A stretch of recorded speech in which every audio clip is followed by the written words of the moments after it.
So, you know what the worst part about doing this 99 times is? I don't know, what? We still got problems. I thought this song lied to me. Oh, yeah? Yeah. We're sort of show.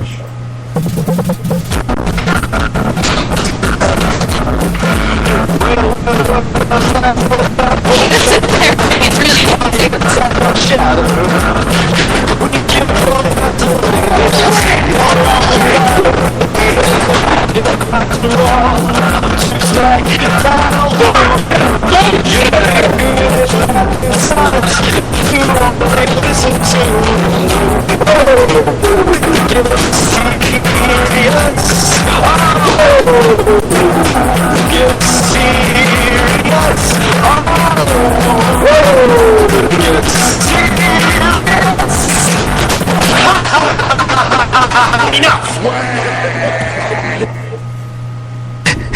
Buddy, this is a serious number. 99. Holy crap, we're doing 99 of these.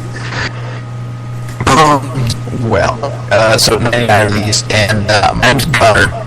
That is my BR. I've got 99 problems, but my mic's not one. Yeah. We all hope, at least. And joining us this week also we have the one, the only Net Jester. Look into my eyes. You are getting very sleepy. You will not remember the past 3 months when it comes to Big Show, and we'll tell you why in news. And our wonderful sound producer, who's actually kind of terrible, Yank of DDS. Go! Fuck yourself, Gunner. Hey, I'm not the one who's terrible levels when you got me a couple episodes, the past couple episodes, unlistenable. Hey, you channel sound through your video card, and you tell me how good it works. Well, I'll tell you. Yes, I'll tell you how good it works. Yes. That's almost a bow chicka wow wow moment right there. That's almost your high school English teacher wants to put a gun to your head because you can't be good. News. There's a panic within WWE Creative, according to the Observer, giving all the changes in recent weeks. Big Show was scheduled to face Triple H at TLC, which was then changed to a tables match with Randy Orton, which was then scrapped altogether because the champion versus champion match, including the idea where Becky Langston would feud with John Cena for the World Heavyweight title. I would have rather seen. The finish for that match continues to flip-flop between unification and not, one possibly being each man grabbing each other's title. Hello, Lance Storm's going to knock on your door for a royalty check if that happens. Despite the idea that only one champion will leave TLC, it's said that many are burnt out and scared about their job status, which is made worse due to the holiday season. Apparently the team has also completely forgot about Mrs. Holiday movie coming out after they turned him heel. That was really smart. We had the rating for that movie. I forgot what it was called. Bounty Hunters or something like that. Not ABC Family. Yes. ABC Family. That must be a great... the Harry Potter channel. Or the, oh god, it's so clean and sanitary that we can watch it, while bathing in Purell. Ooh, would be interesting. The writing right now is absolutely horrible. I mean, let's forget about Daniel Bryan chasing the title. Okay, we've talked about that. Now let's forget about Big Show chasing it. Now it's Cena and Orton. And it's not just with the main event. It's like, Xavier Woods doing his whole thing, against Brodus Clay. Apparently that's a thing now. Miz and his sort of heel turn, which kind of wasn't complete, but now is, I guess. The Divas, where I guess there's a total Divas versus true Divas thing, but not really. 2 handicap matches at TLC, which that really doesn't make a lick of sense to me. especially since they face each other all the time anyway. And it's the baby face, and it's baby faces being put against heels who are trying to get over as baby faces because they're that good. And it's the same exact storyline, only different teams and different guys, which is how homogenized their lives have all 8 of their lives have gotten. They must have waiting for that. That's another thing too with the Wyatts. It's like, the Wyatts, they kidnapped Brian. Punk and Brian are supposedly a team now, but now they're not. They're split up to face the 2 3-man entities. The Wyatts kidnap Brian and then promptly do nothing but dump him in a parking lot, which we were only told about. So that means, of course, that they, decided to reset that whole thing.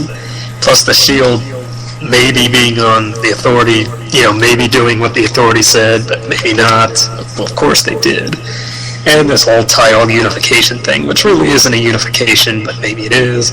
They keep talking really heavily about how there's only going to be one champion, so of course there's not going to be. So, it's just completely all over the place. It would be one thing if they had planned this a year in advance, like they do with WrestleMania, and as I complain about, but it would be one thing if they at least kept to that plan and it kind of made sense. But now they decide they want to change their minds, and it's a huge mess.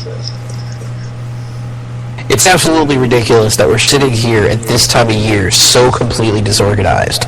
They're going to have to pull a miracle out of their ass to actually be able to get to a cohesive, understandable storyline for WrestleMania 30 this year. And if they don't, then it's going to suck really bad. Really, really bad. So we'll need a Christmas miracle. Okay, Triple H, Stephanie, Vince, Shane, who wants to give away a house? That's how you solve this. Are you suggesting that this $1 million giveaway return? Oh, don't you remember A Christmas Carol at the end of the movie? The guy who was supposed to be Santa was actually this old guy who gave his house away to a family. So that's the only Christmas miracle I can think of.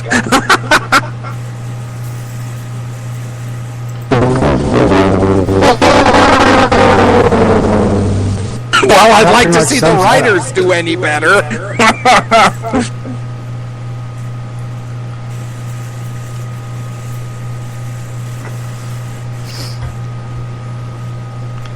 Alright, well, with that,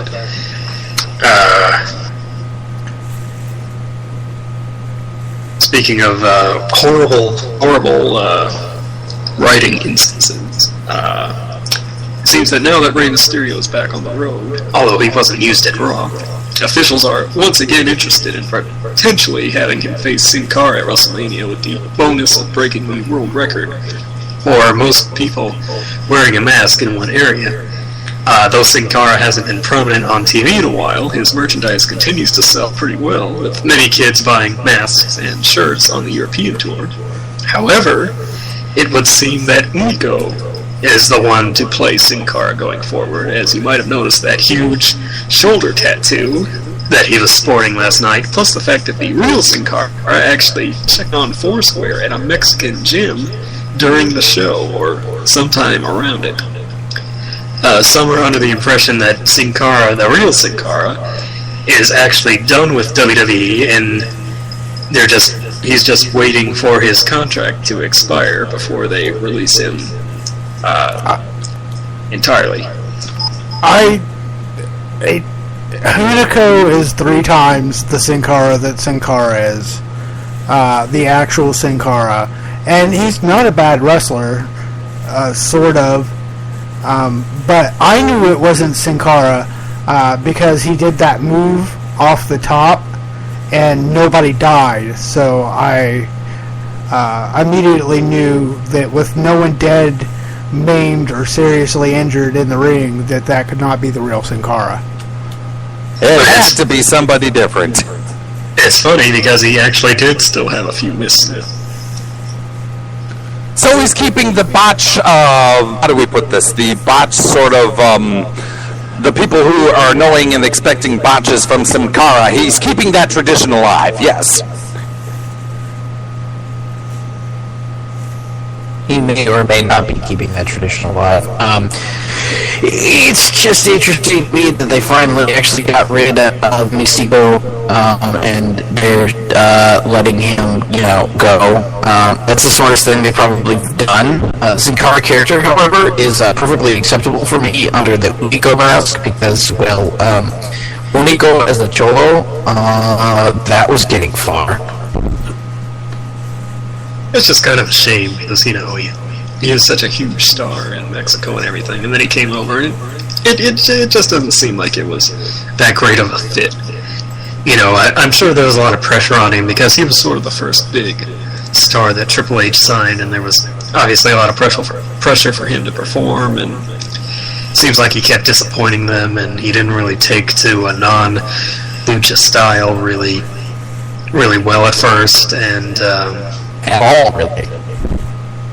Yeah, basically what I'm saying, it's not entirely his fault, I don't think, but, if it doesn't work, it doesn't work, and I guess it didn't really work, and WWE, if something doesn't work, then they're not, if something doesn't work and they don't want it, they're not interested in making it work, then they,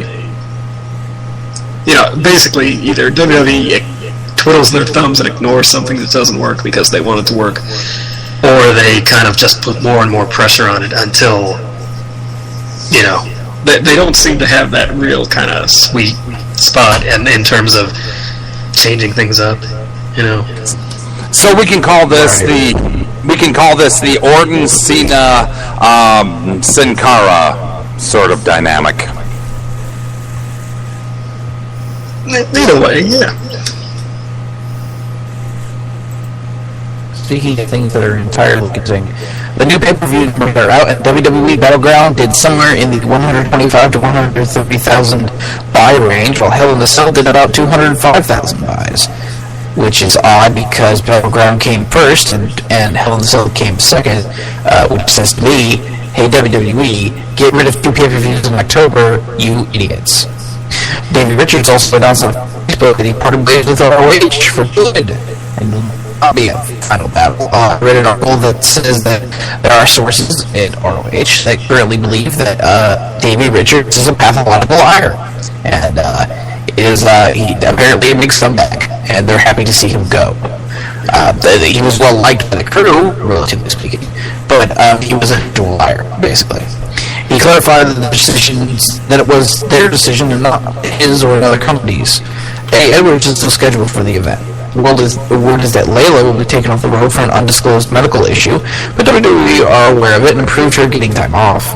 More NXT talents are expected to be called up in the first of the year, such as Kalisto and Bo Dallas. Ladies and gentlemen, we're going to get another Bo Dallas push. Oh. No!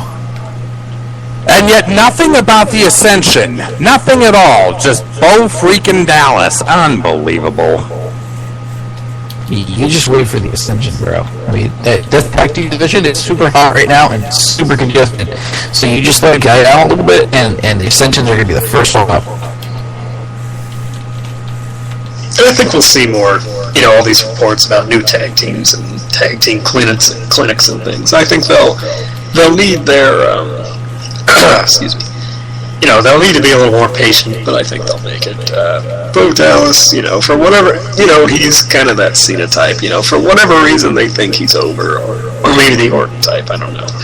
For whatever reason they think he's, just the bee's knees, and when he gets called out, I guess, I'm assuming they'll put him sort of in that upper echelon with guys like Sheamus and Orton and, not quite at the tippy top like Cena, but, guys who, they can put in a main event or a, higher on the card and, expect things to happen. Kind of like Del Rio, even though Del Rio's had his share of, problems sort of finding a place, Well, who else besides these two would we like to see called up almost immediately from NXT? I see the Bulgarian badass himself. I would like it if more divas were, but, their focus really is on Total Divas. So they have a 16 roster, a 16 girl roster right now. Okay, think of it this way, and they only get approximately 3 minutes each show. So that's 3, 6, 9, 12 minutes a week on television at most, with 15 girls. Think about that for a second. They could change That's that. horrible. There's no reason they can't about- change that. Yeah, the thing about Divas, though, and this has been true for a lot of years now, you basically kind of debut to have a new body to face the champion. And then once that program's over, they're just sort of, in the pool of all the other girls that, every so often they'll dip in and take them out, I mean, they've been getting more time lately because of the whole Total Divas thing, but at the same time, like I said, I think if let's say Natalya becomes Divas champion and she faces a couple other girls, then maybe someone will get called up. I don't know.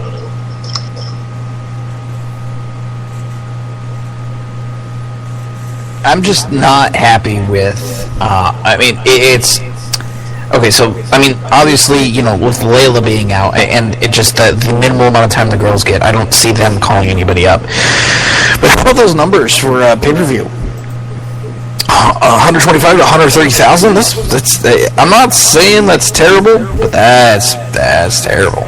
That is shit. They're already getting rid of it, aren't they? Because we said they were going to move it to closer in the summer, and they're bringing back Bash at the Beach. Yes. No. They need to just completely dispose of this bullshit. Battleground. Nobody cares. That's why nobody bought it.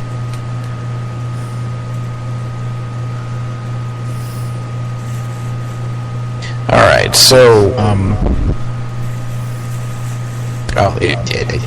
this is Omega's turn, so I'll let Omega do this. Yeah, there wasn't, with the holiday and Black Friday, there wasn't a whole lot of super notable news this week, so I'll round out with some tidbits here. You might recall us talking about the lawsuit that Figures Toy Company filed against WWE in August, alleging that WWE had orchestrated reasons to sever ties with them and work directly with the production factory that creates their replica title belts, especially for the new WWE Championship. Well, that lawsuit was dismissed. It seems that WWE is partnering with a celebrity trainer. Her name is Larissa DiDio, to help promote family wellness and fitness through live events and social media platforms. Carl Anderson revealed on Twitter, apparently because he kept getting asked, that he makes $640,000 a year plus pay-per-view bonuses with New Japan. You might recall that his former tag team partner Tenzai, the Observer claimed a while back that Tenzai was making $100,000 with New Japan, and that WWE offered him $400 to work for them, which of course he did. And finally, Maven Huffman, one of the first winners of Tough Enough, did an AMA recently where he revealed that it was The Rock who paid for his expenses on the road while he was training and before he could make money on his own, and also that he used steroids to help his career, claiming that they really made his career a possibility and that they were supervised by a doctor and therefore not harmful. Uh-oh. If you've watched Bigger, Faster, Stronger, you'll understand that that's exactly what should be done in that sort of scenario. I highly recommend it. That documentary, by the way, about steroids and stuff. Basically, it's steroids are acceptable if you can use them responsibly and under a physician's care. I mean, people are prescribed steroids all the time. It's like for asthma people or if somebody with an inhaler or something, they give you a steroid so that they can help clear your passageways. But at the same time, I'm looking at this and I'm going, well, Maven on the juice? That was Maven on juice? Yeah, that really blows my mind because even when he was, for him, ripped, he was damn skinny. He's always been damn skinny, and I hear what you're saying about steroids helping you breathe better. For the record, my sister had to take steroids when she was young because she had breathing problems, and those steroids screwed with her teeth something badly. It got to the point where her dentist said to my mother, you got to get her off these steroids or her teeth are going to go bye-bye, to which my mother shot back, well, she's got to breathe first, so we'll worry about the teeth and getting her China choppers if we need to later. But yeah, if they're for breathing and stuff like that, yeah, I could see that. But we all know that steroids, you mentioned that, and that's a trigger word for a lot of people who think that professional athletes should be setting a higher standard regardless of anything at all, and that is sort of a negative thing that connotates cheating. So yeah, if this news gets out into a big mainstream media audience, how in the hell are they going to react there? Well, it's not terribly surprising considering he's completely irrelevant at this point. But yeah, I mean, I understand that Dr. Assistant steroids really helped his career, but for what happened, it's okay. But so I'd like to get back to what Carl Anderson makes. Carl Anderson makes $640,000 a year plus baby bonuses. Damn, I have a list here of the top 10 wrestlers in WWE that who make the most money. So I'm gonna rifle through this real quick. At number 10, we have Alberto Del Rio making $675,000 plus first class travel. There's a few shockers on this list too. Number 9, Mark Henry. Hey, they worked him down from his $1 million contract. $877,000 downside plus for first class travel, so it makes about $1 million. I mean, if you add in other stuff. Kane, by the way, he's 46. Kane is 46. Isn't that crazy? Kane makes $905,000 plus first class travel and accommodations.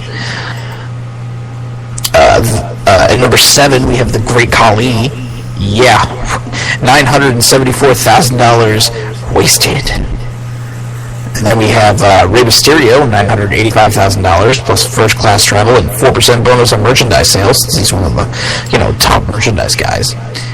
Sheamus makes $1 million plus first class travel. Not bad, Sheamus. Big Show makes $1.5 million plus allocated a personal tour bus and other first class travel. Punk is the third most with $1.7 million plus an allocated personal tour bus and other first class travel. Also some creative control and 3.25 bonus on merchandise sales. God damn, he got a lot out of that contract. Damn straight. Number 2, Randy Orton, $2 million plus an allocated tour bus and other first class travel, 2.2% bonus on merchandise sales. No one will ever guess who number 1 is. So number 1 is Kofi Kingston. Holy shit, I thought you were going to say Cena. No, hold on. Sorry. The Brooklyn Brawler. Wait, no, sorry. Triple H. Oh, wait, no, that doesn't count. You're working me, aren't you, Rap? John Cena, $3 million first class travel, including private jet access and accommodations. Owner of personal tour bus, 6.25% of bonus for all merchandise sales. So, Cena's rolling in it, yo. And that's the top 10 earners, according to WhatCulture.com. I've seen shots in his house on commercials for Total Divas, and he's got that big Shandon. Somebody's really wealthy when everything they own is white. Oh my God, that house looked like a freaking Barbie doll. Except the little girls who come in haven't come in to paint it yet. Oh Lord. Nikki is like Skipper. It looks like a rented place. it doesn't really, like, I don't know if that was the point of doing the whole, oh, well, it doesn't feel like people live here, but it really looks like a place they rented. So they could say, look at the huge mansion John Cena lives in. Oh, in other words, you think they rented it for the TV show just so they could paint Cena and Nikki in a good light?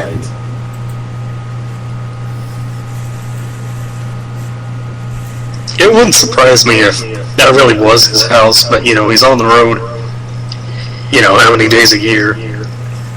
And plus it's like a really, if you've ever watched Cribs, you'll see a lot of those houses that look like, nobody lives in them. Those kind of big time mansion type places. Just because, it's like, they're so pristine, but nobody, because people don't really like, well, that's what it is. People don't necessarily live in them. And plus the fact that I'm sure they have, people who come in and clean it meticulously. Oh, hell yeah. I mean, if I lived in one of those mansions, I'd get somebody to clean it for me, too, for crying out loud. I wouldn't have time and or energy to clean.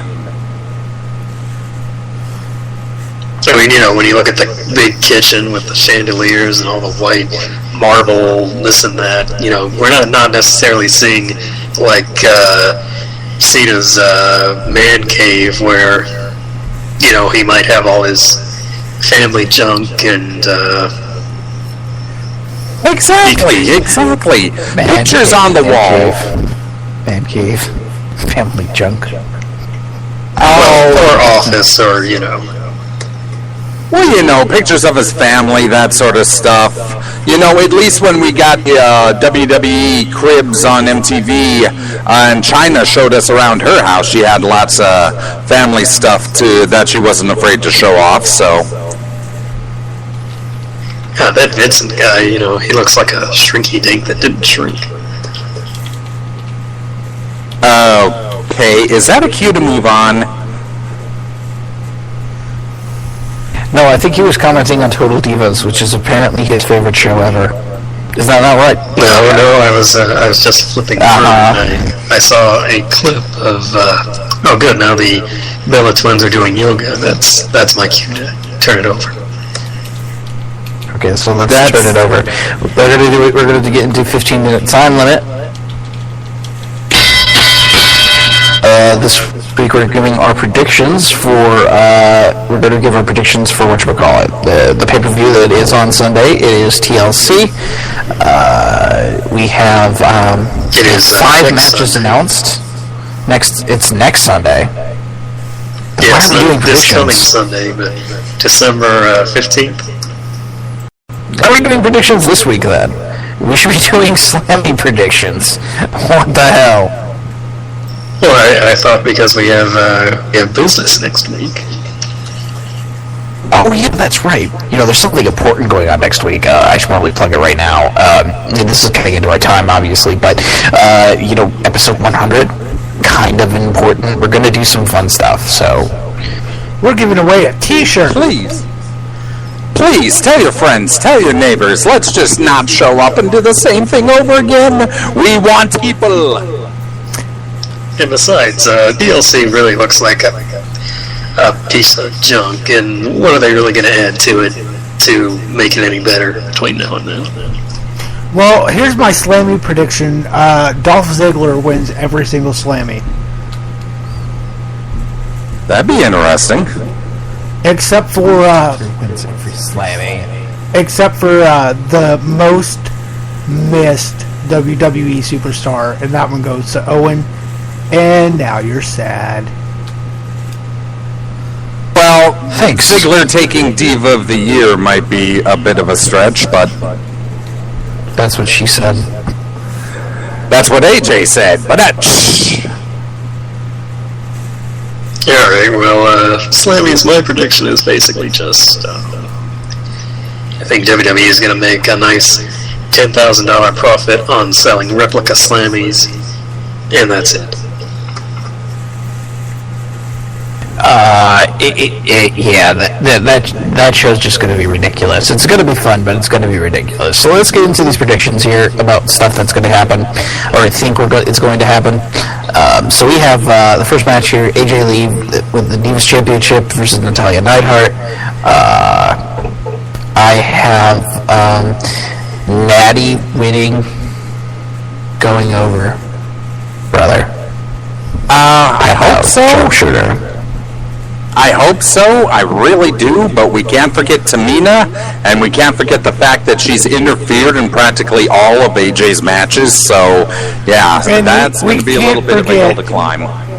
That WWE hates Natalya, and they take every chance to embarrass her that they can get. I don't want to have to remind you, but she had a fart gimmick.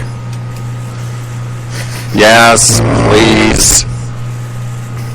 Well, that was before our big Total Divas, whatchamacallit.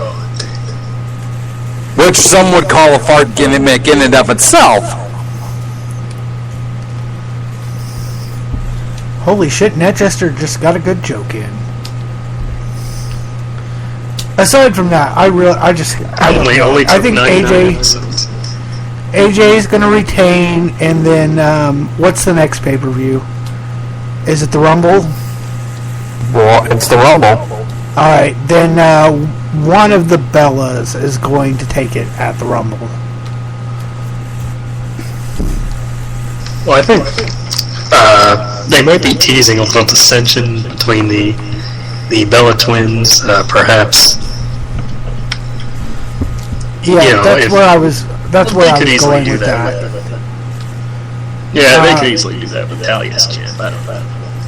Well, no, what I was going for was AJ retains, then flip a coin, Nikki or Brie wins at the Royal Rumble, and then it's Bella versus Bella at WrestleMania. Yeah, that's a possibility. We spend way too much time on this match. So let's move on to one of the the handicap matches. So we have Daniel Bryan going up against the Wyatt family. Correct. Oh Jesus! I'm not that dead. Are these handicap matches really supposed to be a draw? I mean, like I said earlier, they already face each other a lot anyway, at least in the past month or so. Yeah, and the one maybe, but 2 3-on-1 matches, unless at the last minute they add people on the other guy's side, like the Rhodes or the Usos or something, right? One would hope that would happen, but I'm not putting money on it. They should combine it into... Oh, wait, no, that already happened. I was going to say they could combine it into a 2-on-6, but we've already had that match, too. I've said it a couple of weeks ago. I'm going to say it again. WWE, get your head out of your posterior and give us a gang war between the Shield and the Wyatt family. Oh yeah, Bunny Cat is a dick. I don't enjoy these matches.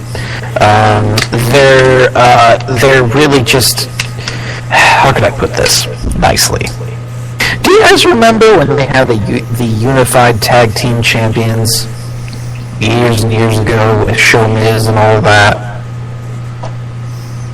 Do you know how boring and stale that felt near December? Uh-huh.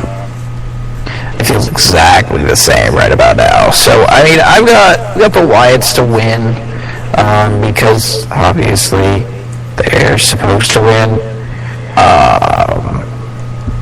But DVD dude needs to stop rubbing off, and the real people who should be rubbing off Orton, Cena, should be, screwing with the Wyatts. But of course, no, we're getting them later. But we'll talk about them later, and then we'll talk. And so, go ahead. Well, that's the thing too.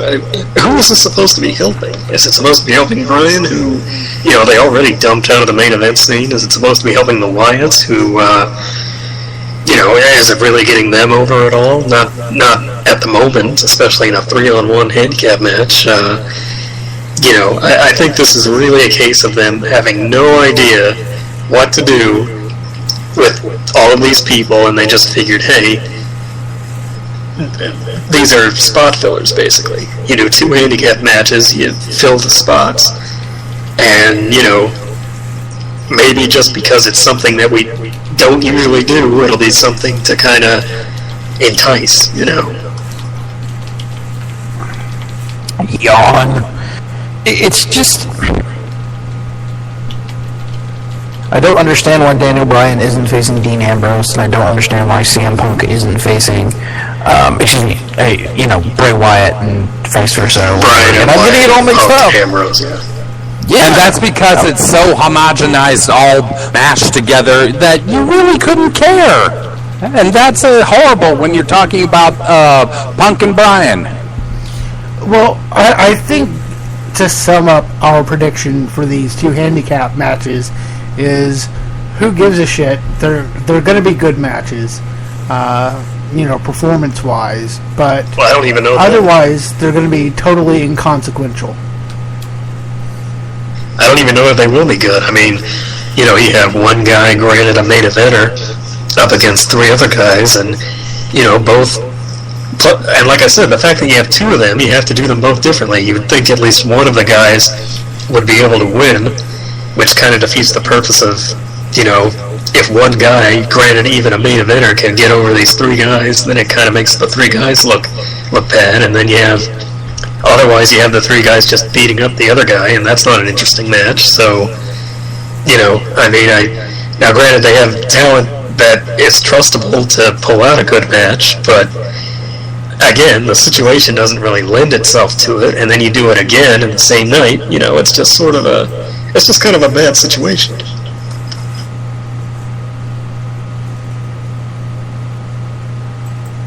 Why not, Punk and Bryan versus Harper and Rowan versus Reigns and Rollins in a 3-way triple threat team TLC for the number 1 contendership to the tag team titles. Hey, that'd be a pretty good idea. I just came up with off the top of my head. Hey, and then you know what you do? Bray Wyatt versus Dean Ambrose for the United States Championship. Books itself. Pretty much, yeah. Okay. I'm willing to take a bet right now. They flip it to that by the end of Raw next week. Well, I hope so, but I'm not listen. putting money on that either. They listen to this show, so when it happens. Okay, let's move on from those colossal disappointments to the only thing of semi-interest on this card, which I think is going to be Biggie Langston with the IC strap versus Damian Sandow. This should be a fun, slow, normal WWE match. I like Langston. I like Sandow. They're both up-and-comers, if you will. I see Langston going over, obviously. And Sandow, taking the fall here. But I say this is going to be the match of the night. Well, it's pretty much going to have to be, shouldn't it? Yeah, they can't take it off Langston this quickly. So it'll be, again, it's more of a time filler, but, poor Damian Sandow, but, at least you can expect a decent match, I think. Yes, I definitely think Sandow is going to take Langston to the limit on this one, and the only decent match we'll probably see on this card.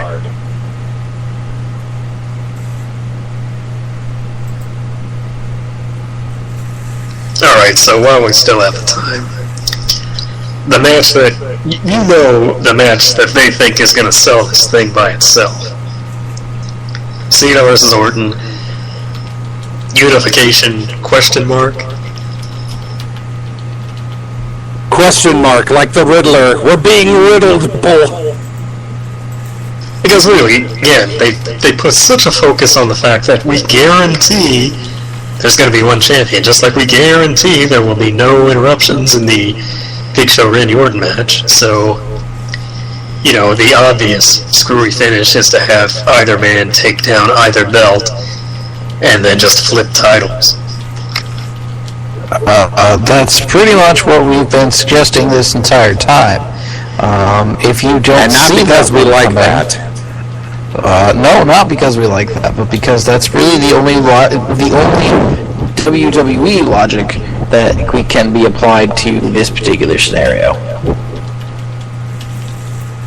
The only finish I see that would be actually satisfying and intriguing is Randy Orton, unified champion. Because A, it would be unexpected, because nobody expects Orton to win, even with help. B, you kind of you just throw things for a loop, because, you know, here we have, they made such a big deal, sort of this Cena-Orton feud, but Orton's never really, I mean, Orton's done nasty things, but has he ever really won, gotten a big one over on Cena? Not that I can remember. I'm sure he's won matches and stuff, but, you know, for him to become unified champion, plus the fact that the Authority is sort of down on him now, and if he actually won, then they'd kind of have no choice but to get behind him, you know?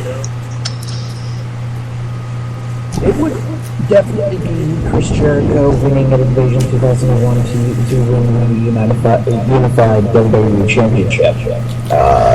Level of what the fuck are they doing? I think that would be an acceptable answer. I don't think that's what's going to happen. I think Cena winning is more likely than Orton winning, and I think that the finish that Lance Storm saw, you know, on his little tweet there, is the most likely finish, and John Cena with a WWE Championship and Randy Orton will both be championship. So the consensus is Lance Storm likely called it, no matter what the Authority is saying. Otherwise, Lawson wins. Well, it's not exactly a hard, you know, kudos to Storm, of course, but it's not exactly a hard thing to see. I mean, you know, there are only so many different ways they can do things, and, you know, when they go the most predictable route, you know, 8 times out of 10, then, you know, I mean, people aren't as unintuitive as they think, and not even their target audience, which is children. I think even a lot of children could see that. But yeah, Orton winning would definitely be a Jericho vengeance moment. Alright, and I think our timer's about to run out here.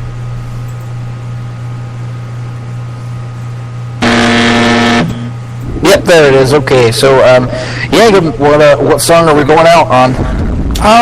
Well, I did have a 3-minute song set up, but we have 1 minute and 47 seconds left. So here is David Otunga, attorney at Raw.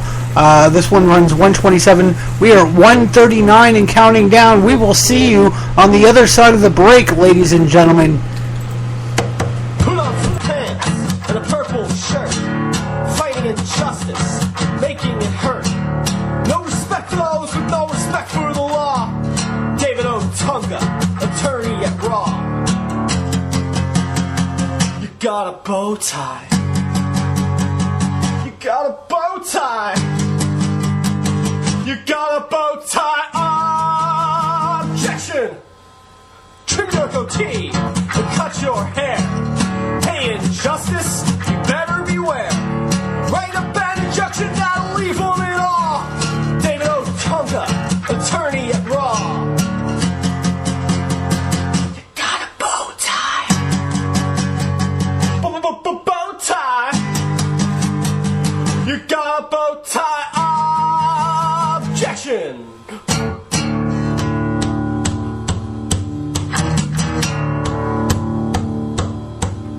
If you're having legal trouble, I feel bad for your son. I got 99 problems, but the law ain't one. David Otunga, attorney at Raw. David Otunga,